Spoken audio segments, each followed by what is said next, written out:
নমস্কাৰ ছাত্ৰ ছাত্ৰীসকল বিকাশ এডুকেশ্যন চেনেল সকলোকে আকৌ পুনৰ স্বাগতম জনাইছোঁ। আজি এইটো ভিডিঅ'ত আলোচনা কৰিম অসম জাতীয় বিদ্যালয় ক্লাছ 6ৰ সমাজ বিজ্ঞানৰ পাঠ নং 14 ভূগোল অধ্যয়নৰ আহিলা আৰু সঁজুলি। ইয়াৰ আজি প্ৰশ্ন উত্তৰখিনি গোটেইখিনি আজি আলোচনা কৰিম। তেনেহ'লে ভিডিঅ'টো স্কিপ নকৰাকৈ শেষলৈকে চাই থাকক।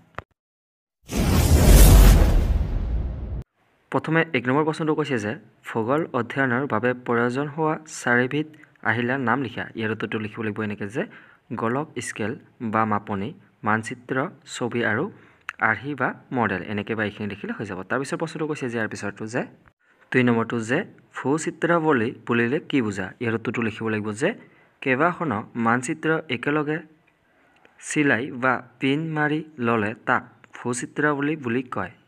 ভূচিত্ৰাৱলী হ'ল মানচিত্ৰত থকা কিতাপ। এনেকৈ বা এইখিনি লিখিলে হৈ যাব। তাৰপিছত প্ৰশ্নটো কৈছে যে ইয়াৰ পিছৰটো 3 নম্বৰটো যে মানচিত্ৰ কাক বোলে। ইয়াৰ উত্তৰটো লিখিব লাগিব যে মানচিত্ৰ হ'ল নিৰ্দিষ্ট জোখ মাখ থকা ছবি।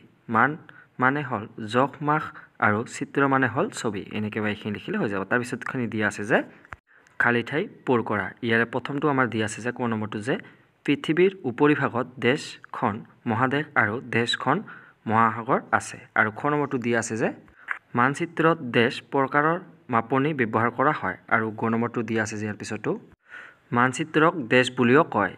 তাৰপিছত উত্তৰ লিখিব লাগিব এনেকৈ যে প্ৰথমটো আমাৰ ক নম্বৰ দিয়া আছিল যে পৃথিৱীৰ উপৰিভাগত 7খন মহাদেশ আৰু 5খন মহাসাগৰ আছে। এনেকৈ লিখিব লাগিব। তাৰপিছত খ নম্বৰটো দিয়া আছিল আমাৰ যে এনেকৈ লিখিব লাগিব উত্তৰত যে মানচিত্ৰত নিৰ্দিষ্ট প্ৰকাৰৰ মাপনি ব্যৱহাৰ কৰা হয়। এনেকৈ লিখিব লাগিব। আৰু গ নম্বৰটো লিখিব লাগিব এনেকৈ যে মানচিত্ৰক মেপ বুলিও কয়। এনেকৈ লিখিলে হৈ যাব। তাৰপিছৰ প্ৰশ্নটো দিছে যে ইয়াৰ পিছৰটো যে প্ৰশ্নটো স্কেল বা মাপনিৰ সহায়ত কেনেকৈ বিদ্যালয়ৰ ছবি এখন আঁকিবা। ইয়াৰ উত্তৰটো লিখিব লাগিব এনেকৈ যে স্কেল বা মাপনিৰ সহায়ত বিদ্যালয়ৰ ছবি আঁকিব পাৰি। ধৰা হ'ল বিদ্যালয়খন দীঘলে 100 মিটাৰ আৰু বহলে 90 মিটাৰ ঠাই আগুৰি আছে। বহীখনত 100 মিটাৰ বা 90 মিটাৰ আঁকিব সুবিধা হ'ব।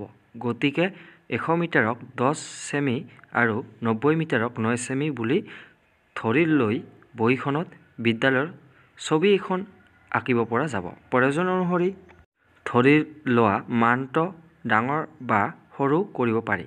এনেকৈয়ে সকলো ডাঙৰ বস্তুৰ ছবি মাপনিৰ সহায়ত সৰুকৈ আঁকিব পাৰি। এনেকৈ বা এইখিনি লিখিলে হৈ যাব। তাৰপিছত শেষৰ প্ৰশ্নটো দিয়া আছে যে ইয়াৰ পিছৰটো যে মানচিত্ৰৰ পৰা আমি কি জানিব পাৰোঁ। ইয়াৰ উত্তৰটো লিখিব লাগিব এনেকৈ যে মানচিত্ৰৰ পৰা আমি দুখন ঠাইৰ দূৰত্ব, পৃথিৱীৰ উপৰিভাগত থকা বিভিন্ন ভূ অৱয়ব যেনে পৰ্বত, পাহাৰ, মৰুভূমি, নদ নদী আদিৰ উপৰিও মহাদেশ, দেশ, ৰাজ্য, জিলা, মহকুমা আদিৰ বিষয়ে জানিব পাৰোঁ।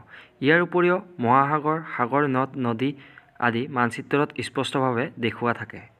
মানচিত্ৰত বেলেগ বেলেগ বস্তুবোৰ বেলেগ বেলেগ সাংকেতিক চিহ্ন ব্যৱহাৰ কৰি অঁকা থাকে। সেয়েহে আমি বস্তুবোৰ ভালকৈ বুজিব পাওঁ বা অৰ্থাৎ বুজি পাওঁ। এনেকৈ বা এইখিনি লিখিলে হৈ যাব। আৰু আজিলৈ ইমানে। আৰু ভিডিঅ'টো যিমান পাৰে আপোনাৰ বন্ধু বান্ধৱীলৈ ভিডিঅ'টো শ্বেয়াৰ কৰি দিব যাতে সিহঁতৰ অলপ হ'লেও এইটো ভিডিঅ'ৰ দ্বাৰা সহায় হয়। ধন্যবাদ।